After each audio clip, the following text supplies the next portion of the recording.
Dès ce vendredi 6 janvier 2023, les meilleurs maestros de N'oubliez pas les paroles viennent s'affronter dans cette deuxième édition de la Ligue des Maestros. Qui sont les champions du jeu de Nagui qui seront présents durant 2 jours pour tenter de succéder à Renaud.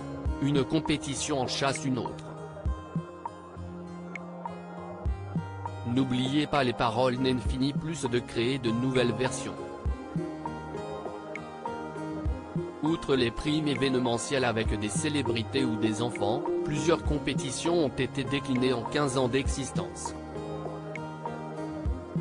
Cela fait plusieurs années que les plus grands maestros s'affrontent en solitaire durant les Masters, compétition de plusieurs semaines qui vise à élire le meilleur d'entre eux chaque année. Depuis 2019, les champions du jeu jouent en équipe dans le tournoi des maestros. L'équipe gagnante peut remporter jusque 100 000 € pour une association caritative. La Ligue des Maestros 2023, les 10 meilleurs maestros de N'oubliez pas les paroles au rendez-vous. Il s'agit là d'une grande nouveauté car, pour la première édition en 2022, il n'était que 5 maestros à s'affronter les uns contre les autres. C'est finalement Renaud qui a remporté la première ligue. 2022 fut une bonne année pour le Belge qui a aussi remporté les Masters en novembre dernier. Cette année, ce sont donc 10 maestros qui ont été invités par Nagui pour tenter de gagner le plus d'argent possible pour une association.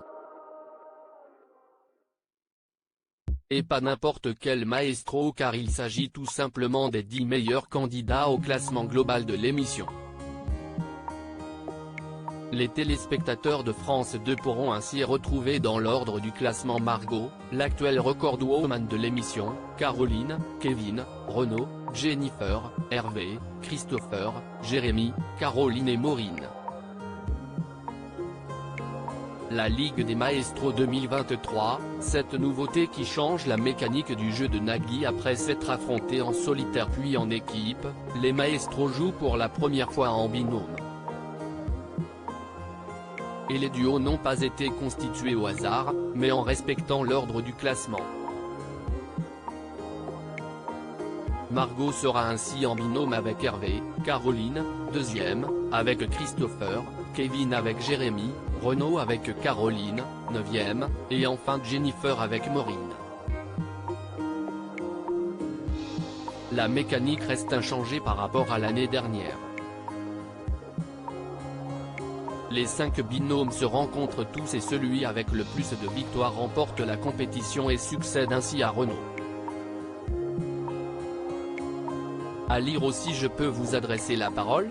Nagui se fait rembarrer par une candidate de N'oubliez pas les paroles, l'animateur n'en revient pas.